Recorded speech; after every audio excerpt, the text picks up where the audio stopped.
Good morning, Grace. We're going to sing a song. I hope you'll join in this morning.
Thank you that all it takes is for us to pray to you so that we can touch you.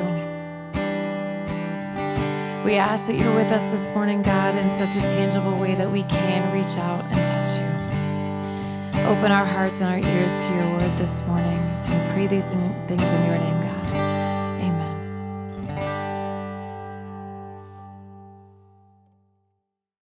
Have you ever been in a relationship where you just wish they would tell you what they want?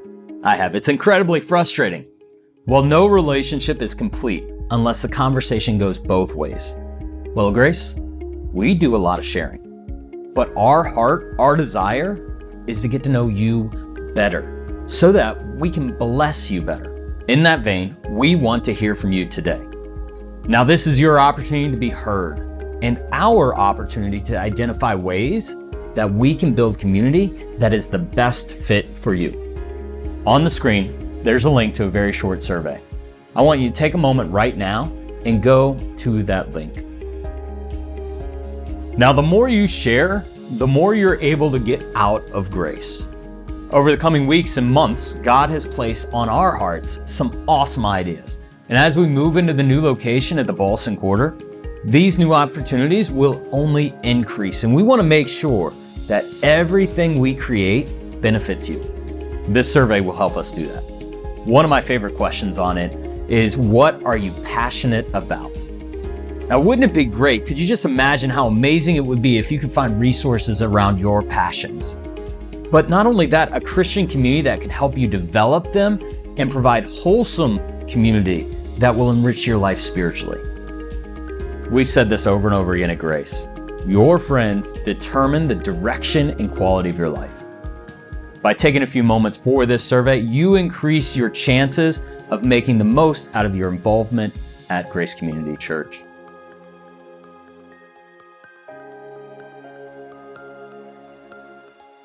Now, here's Pastor Derek with today's message, Be Rich.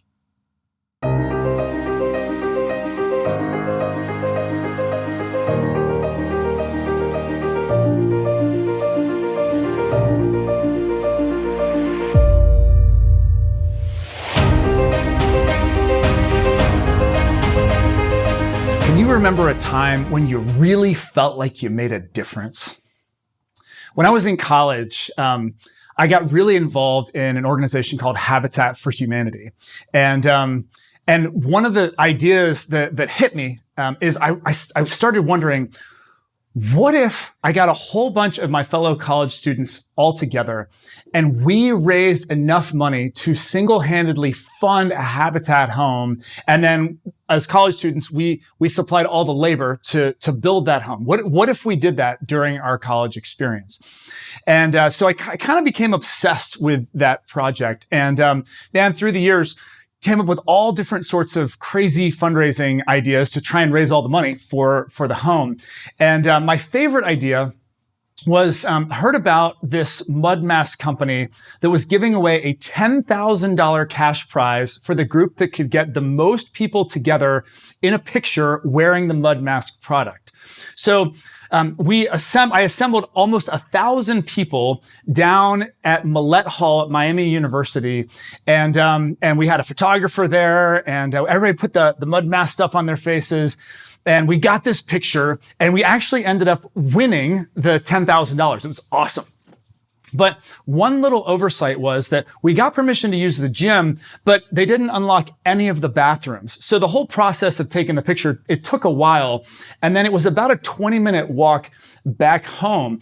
And so as we're trekking back home, all of a sudden, the little fine print on the back of the mud mask product that says you should only leave this on for 10 minutes, we started to realize why those words were there.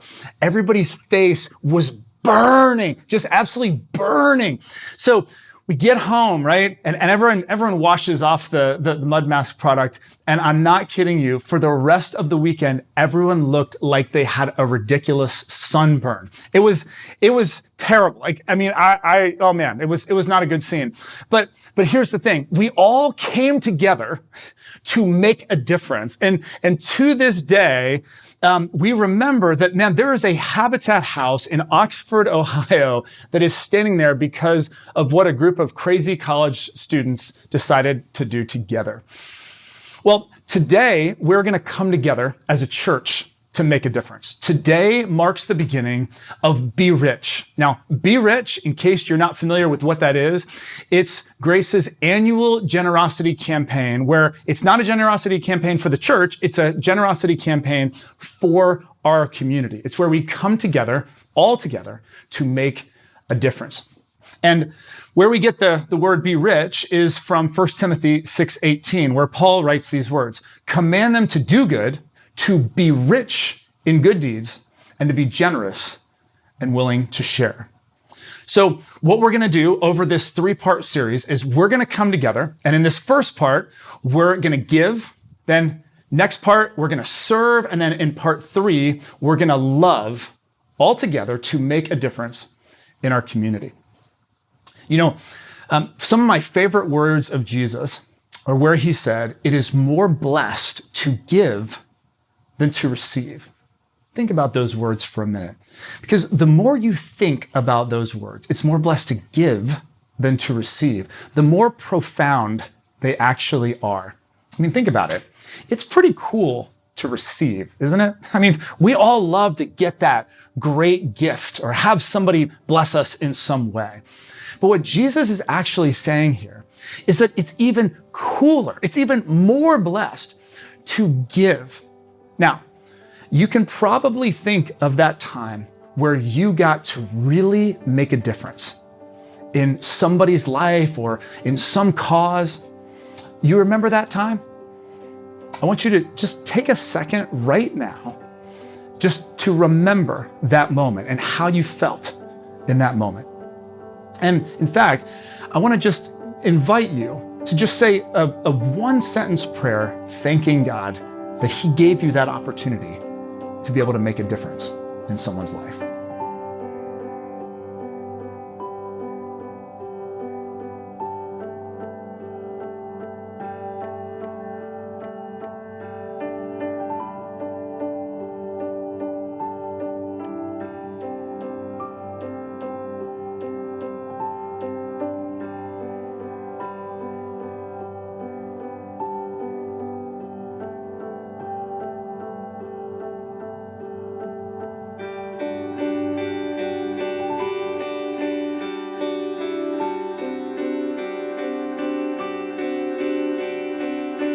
You know, one of the great things in this life is to truly be able to make a difference, to actually do something.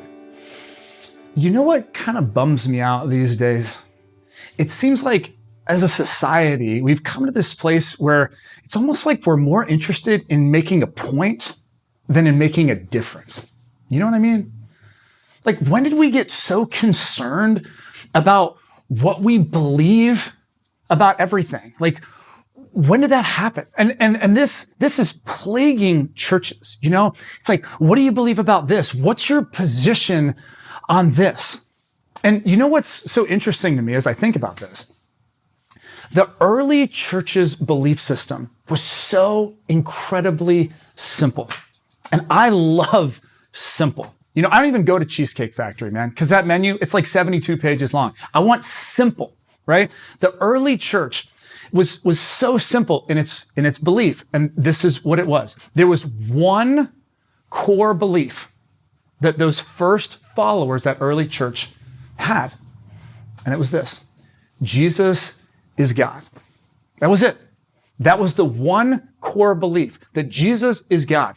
And how did everybody know that Jesus is God? Well, because He was dead, He'd been crucified, and then He had appeared, He was alive, resurrected, and He'd appeared to hundreds of His followers. And so they were going around, and if you read through the book of Acts and you read through those early New Testament letters, you see over and over and over again, they're really just hammering on one thing: Jesus is God. He's raised from the dead. That's why we follow Him. Now, this one belief that Jesus is God, it hinged on one action. No, it's not a whole bunch of do's and don'ts. It's not all those different commandments that you see in the Bible. Jesus made it incredibly simple. One action for followers of Jesus. You may have heard these words before. Jesus says, John 13:34. He said to His disciples, just before He went to the cross, these words are true for us today. He said, "A new command I give you, love one another. As I have loved you, so you must love one another." So the one belief of the early church is that Jesus is God. And the one action that hinged on that belief was love like Jesus. As I have loved you, so you must love one another. And that was it. I wish we could get back to that today. You know, all these other things that are dividing churches and just causing all sorts of rifts everywhere, these things we debate and we think about and we discuss and we talk about, are all these other beliefs important? Absolutely they are. Are they worth the fight? Are they worth the discussion? Many times, yes, they are. But are they as important as this one belief that Jesus is God and that we are to love like him? The answer is no, they're not. You see, it's not about making a point. It's not about what you believe about X or Y or Z. As a Jesus follower, it's about making a difference. And don't take my word for it. I want you to look at the very next words that Jesus said after he gave this one action that we're supposed to hold, which is to love as he loved. He says these words, John 13:35. By this, everyone will know that you are my disciples, if you love one another. Notice he doesn't say, if you believe X or Y or Z. He says, no, the way that everyone's going to know is if you love one another. We're to believe that Jesus is God, and we are to love like him.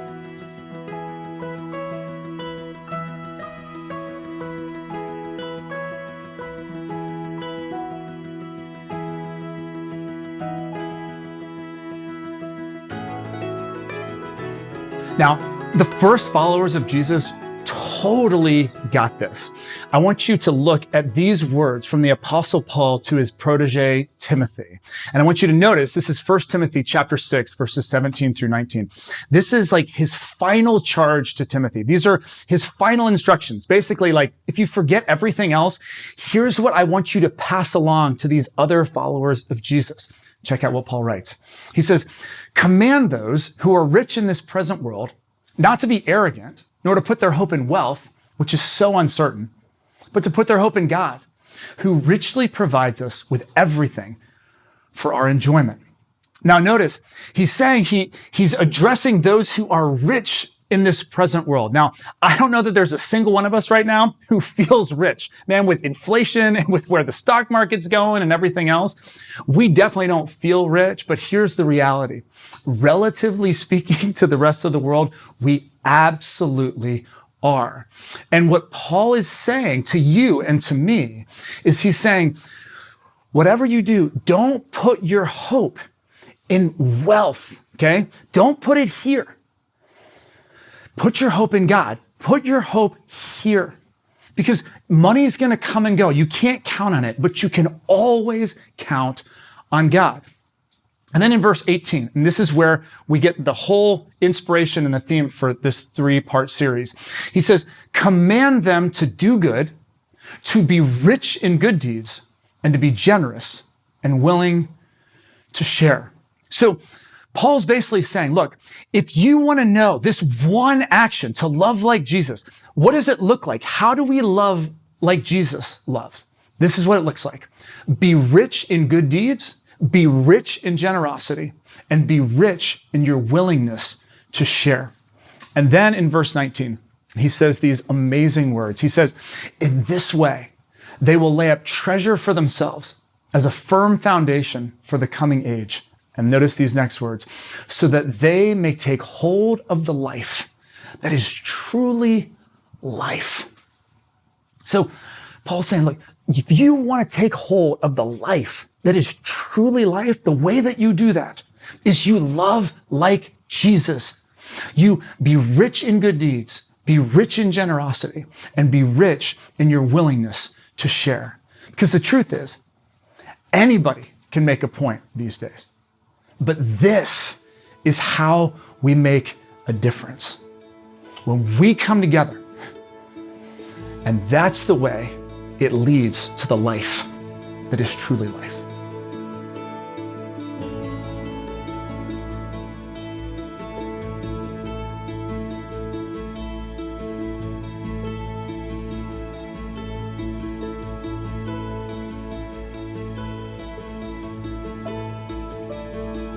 Okay, so here's what we're gonna do. And notice I said, here's what we're going to do. So I know you're online and there's a big temptation to just sort of be passively paying attention to what I'm saying, but I want you to get ready to engage because I'm about to ask you to actually do something. We're gonna come together and do something all together, okay? So let me give you a little bit of background on Be Rich. So At Grace Community Church, we partner with a whole bunch of amazing nonprofit organizations all around our city. What we learned pretty early on is that it didn't really make a lot of sense for us to create a whole bunch of different programs to help people when there were already amazing programs that existed. We said, you know what? Let's just find the best organizations in the city, many of them Christian, but some of them not, and let's just partner with the ones that are doing an amazing job. And let's support them financially, and let's support them by volunteering in their organizations. And so we do that on a regular basis all the time at Grace, every single week, in fact. But today, as we kick off Be Rich, we're going to go above and beyond to support our nonprofit partners. And so what this looks like is that Anna Maya, who is our Director of Compassion and Justice Initiatives, she approached all of our major partners with this question: what would make a difference to you, and what would help you to make a difference? And we got all sorts of feedback. We got all these different project ideas that are addressing poverty and homelessness and food insecurity and sex trafficking and foster care. And of the many different projects that we are going to be funding this year for Be Rich, I just want to share with you real quick. I want to share with you 3 projects just to give you a flavor for the kind of work that we're going to be doing. So many of you have heard of our partner named Little Lights. Little Lights serves underserved children and families in the district. And one of their program centers that is in a low-income apartment community, they want to do some light renovations to just spruce it up. They want to get some new computers, and I think this is super cool for these kids. Maybe because I like to play video games when I was a kid, but they want to put in like a video arcade for the kids. And I think that's awesome for an after school homework club to do something like that. Another organization, the Carpenter Shelter of Alexandria, they want us to come alongside them in this brand new program that they're creating that is going to provide fresh produce for all of the families that have actually graduated from the shelter who are now living in independent housing, and provide them fresh produce for 1 year. Because what they found out is that, fresh produce is expensive, but that's one of the big needs for families, and they just can't afford it because it's a lot cheaper to just eat food that's not that healthy versus food that is. So we want to do that. And then the final project that I want to tell you about, there's many more, but don't have time to share all of them with you. The final project is Project Belong. Now, Project Belong, they are a huge foster care organization, and what they have found is that the numbers for kids that are aging out of foster care, so once they turn 18, the statistics are really, really, they're tough. They found that 70% of young women are pregnant by the time they're age 20, and 89% of young men have been incarcerated by the time they're age 20 as well. And so one of the things that they've just recently discovered is that those numbers go way down, like they dramatically improve if the person aging out of foster care has an adult mentor in their life. And so they are creating a program called Don't Go Alone, where they're matching adult mentors with foster kids. And man, we are so excited to come alongside them and help this program just to really take off. So there's a bunch of other programs too. And we'd like to just come alongside all these organizations and really bless them. So here's the deal. What we want to do is we want to come together as a church to be able to make a difference in our community. And what I'm asking of you and for our whole church is 100% participation. And in exchange for 100% participation, at Grace, we're going to give 100% of every dollar that comes in between now and midnight of November the 12th. We're going to give 100% of every dollar away to our partner organizations. Now, I was doing a little bit of math, just some rough calculations, because maybe you're wondering, hey, that sounds really cool. I think I might like to give to Be Rich, but you're wondering what should I give? What would be like a good contribution amount? So what I figured is that if every single person who is engaging with this message this week, and that's you, okay? If every single person who hears this message this week gives $40 to Be Rich, then we will raise $50,000 for our nonprofit partners for these projects. Now, maybe not all of you can afford $40, and so, just give whatever makes sense for you. We've also identified another $75,000 worth of projects because we know that many of you are just so above and beyond generous, and that's typically, where this sort of lands with funding. So we're really, really excited. But now this is the moment, okay? This is the moment where we're all going to come together. This is where we're going to put the mud masks on our faces, okay? We're going to get down and dirty, all right? I want every one of you right now, okay? You're online, right with me, okay? This is not a passive, you're just listening. I want you to turn from whatever you're doing, look right at me, okay? And you're going to go to trygrace.org/give. All right. So open up another tab, get another device. If you've got me on your phone right now and the phone's all you've got, go ahead and just pause me and go to trygrace.org/give and go ahead and give to Be Rich right now. Now, I don't want you to miss this moment. This is really important, okay? Maybe right now you're deliberating, should I give that $40? Maybe, you need to go talk to someone about the amount that you want to give, or you want to take some time to pray about it. But don't miss this moment, because this moment may not come again. So it's not so much the amount, it's the moment that matters the most right now. You can still go talk to that person and figure it out and pray about it. But whether it's $40 or $4 or whatever it is, mark this moment. Let's come together right from your home or your car or, wherever you are right now. And let's lean in and let's do this together. Let's be the church. Let's come together to make a difference. And here's the thing. I don't want you to miss out. I don't want you to miss out on taking hold of the life that is truly life. Go to trygrace.org/give right now. If you're like I am a lot of times when I'm at the end of a sermon that I'm watching or listening to online, you're like, okay, cool. That was a great message. I kind of got my good takeaways and I have some things to think about and I'm good. But no, that's actually not what we're doing here. We are actually taking action. We are doing something together. We are marking a moment. So go to trygrace.org/give right now. And you might be like super annoyed with me at this point and think, how long is Derek going to keep droning on about this? This is getting ridiculous at this point. The reason that I'm continuing to try and poke at you a little bit is because I want you to know that you're not alone on the other side of that screen, that you're a vital part of our community, that all together, all of us, and that's you, all of us, we are going to make a difference. We are going to be a blessing. We're going to live out this thing Jesus is saying, it's more blessed to give than to receive. And so I don't want you to miss out.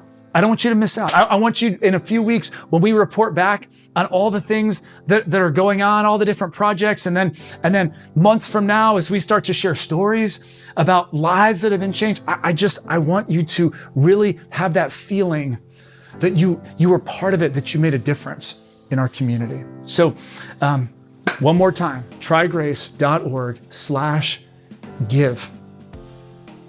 Let's come together to make a difference. Let me pray for you.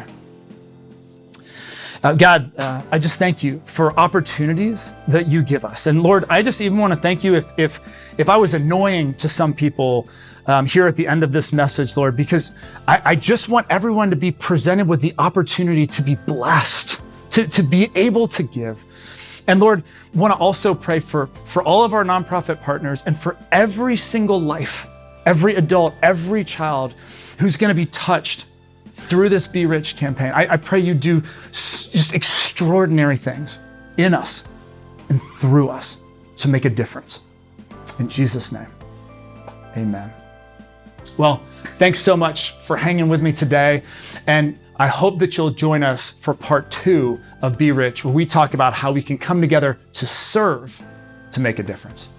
We'll see you soon.